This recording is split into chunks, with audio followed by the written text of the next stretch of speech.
Well, good morning, everyone. By the way, I understand that there may be some classmates here from U.S class of '81. I don't know if they are or not. I didn't hear them, Jim. So, hey, welcome. Thank you, Secretary Warmoth. We're lucky to have you as our Secretary of the Army. And I'm glad to be here with so many distinguished guests and military leaders, including General Milley, who knows a thing or two about being the Chief of Staff of the Army. General, thank you for your dedication and your leadership of the Joint Chiefs. Today, we salute the exceptional service of General Jim McConville and applaud his tremendous work as the 40th Chief of Staff of the Army. I'm also honored to congratulate Sergeant Major of the Army, Tony Grinston, on his stewardship of the enlisted force, and to welcome our new Sergeant Major of the Army, Michael Weimer. But above all, we're here to celebrate the United States Army. You know, nearly 250 years ago, even before the United States declared its independence, our new republic stood up an army. And ever since, American soldiers have had one core mission, and that core mission is to fight and win our nation's wars. That takes tenacity, it takes teamwork, and it also takes transformation. So Secretary Warmoth and General McConville and Sergeant Major Grinston have been leading the Army's most sweeping transformation in more than 40 years. Today, the entire Army enterprise is updating itself to ensure that our soldiers stay ready for any challenge that the 21st century can throw at them. The Army is becoming a multi-domain force. You are modernizing your inventory of advanced capabilities with long-range precision fires and next-generation combat vehicles and missile defense and more. And the Army has also brought its doctrine into the 21st century. And you've created new organizations that can provide more and better capabilities to combatant commanders and strengthen our partnerships around the world and sustain the fight whenever and wherever needed.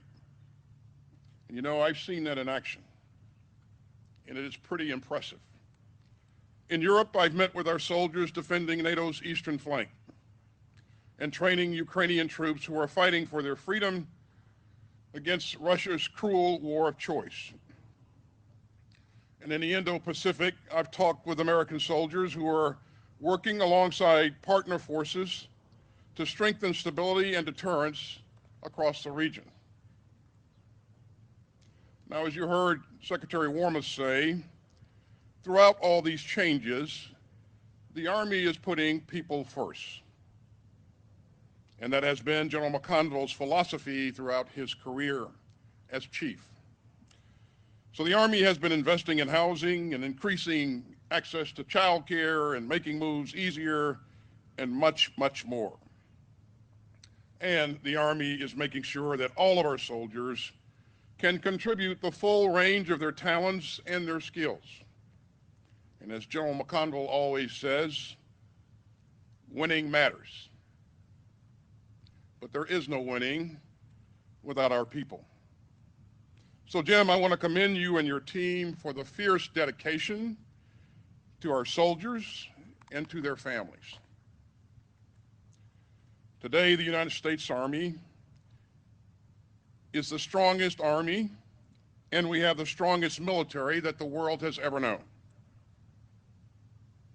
And it's amazing the distance that the Army has traveled since I took the oath myself back in 1975. And all that progress has been powered by patriotism. It comes from Americans from all walks of life who volunteer to support and defend our Constitution and to be a part of something bigger than themselves and to protect our country and our founding values of freedom and democracy. Now, we're marking the 50th anniversary this year of the start of our all-volunteer force. And every American soldier today chose to serve. They chose to sign up. They chose to risk their lives for the common defense. And in return, they rightly respect that the U.S. military will take care of them and their families. And all of our troops expect and deserve tested and seasoned leaders who are fully focused and fully empowered to make the hard calls. Unfortunately, today, for the first time in the history of the Department of Defense, 2 of our services will be operating without Senate-confirmed leadership. And as you heard Secretary Wormuth say earlier, 301 nominations for our general and flag officers are being held up. So let me be clear. In our dangerous world, the security of the United States demands orderly and prompt transitions of our confirmed military leaders. Great teams need great leaders. And that's central to maintaining the full might of the most lethal fighting force on earth. It's vital for our global leadership and for the trust and confidence of our outstanding network of allies and partners. The failure to confirm our superbly qualified senior uniformed leaders undermines our military readiness. It undermines our retention of some of our very best officers, and it is upending the lives of far too many of their spouses, children, and loved ones. And this disruption is the last thing that America's military families deserve.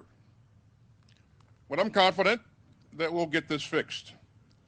And I'm confident that we can all agree on our deeply American duty to stand for those who choose to wear the cloth of our nation. And I am confident that the United States Senate will meet its responsibilities and swiftly confirm our 41st Chief of Staff of the Army.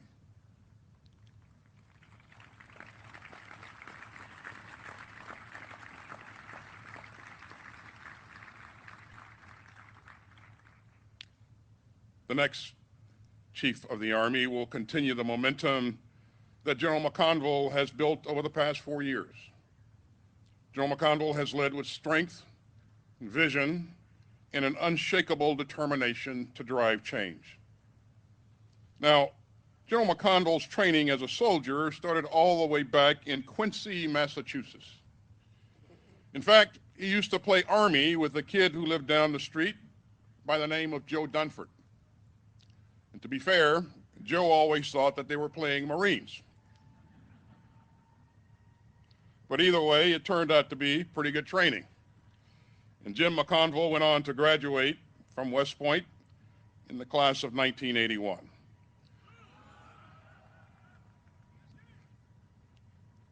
Chief, I'm hearing some rumblings over there. I think you may have a presence. Not sure.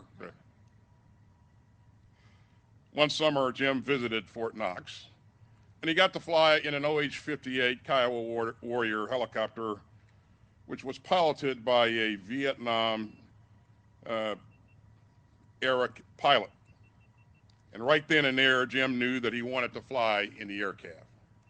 So he became an infantry officer with an aviation specialty, which he calls the best of both worlds. And he has been the first aviator ever to serve as the Army's Chief of Staff. Jim's distinctive viewpoint, sometimes from thousands of feet in the air, has served him well, from leading soldiers to serving as a G1, where he developed a deep understanding of what soldiers and their families need most, to his time as the Vice Chief of Staff of the Army. Now, according to Jim, the best thing that ever happened to him was meeting his wife, Maria, when she was a second lieutenant serving at Fort Ord. Maria McConville has an impressive career as a dietitian, a fitness trainer, and a health coach. And even while running her own business, she has always focused on empowering military spouses and families. So Maria, thank you for all of your service and all of your commitment.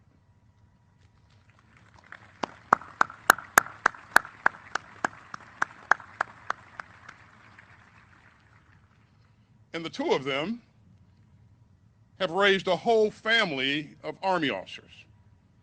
Major Michael McConville, Captain Jessica Nanzer, who for good measure married a fellow Army officer, Lieutenant Ryan Nanzer, and Captain Ryan McConville. You are an extraordinary and exemplary military family. And I want to thank all of the McConvilles for your service.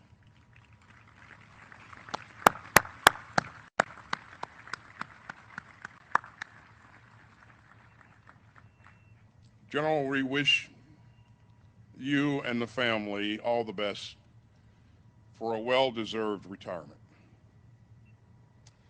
Today, I'm also proud to honor Sergeant Major of the Army Grinston as he heads into his own retirement. Tony is the real deal. He's a battle-tested warfighter and an artilleryman. He's a graduate of Ranger and Airborne and Drill Sergeant in Air Assault Schools. He's a brilliant strategist and a master of tactics. And when the game is on the line, with seconds left on the clock, and you need to win, you give the ball to Tony. You know, when I was CENTCOM commander, I saw Tony lead our troops in combat in Afghanistan. And in Iraq, he was a senior enlisted leader for one of our division headquarters. And so for 36 years, Tony has lived by the NCO creed. No one is more professional than I.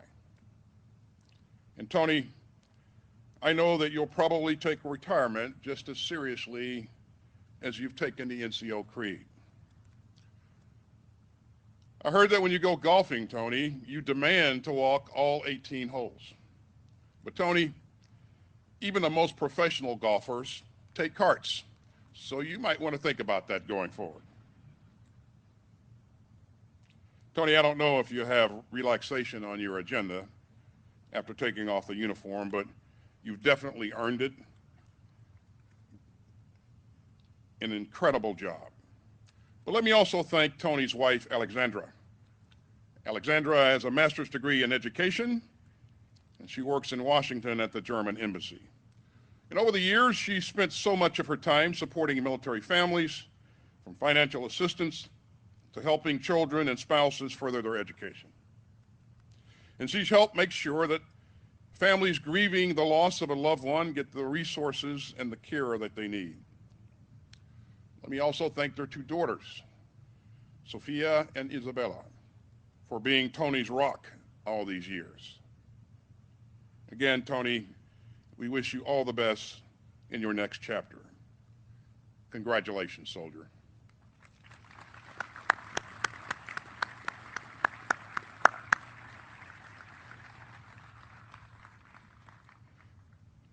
Now today we pass the colors to our new Sergeant Major of the Army, Michael Weimer. Mike earned his Green Beret back in 1996, and for more than 20 years he has served as an Army Special Operator to complete missions around the globe. He's fresh off of leading our troops at the U.S. Army Special Operations Command.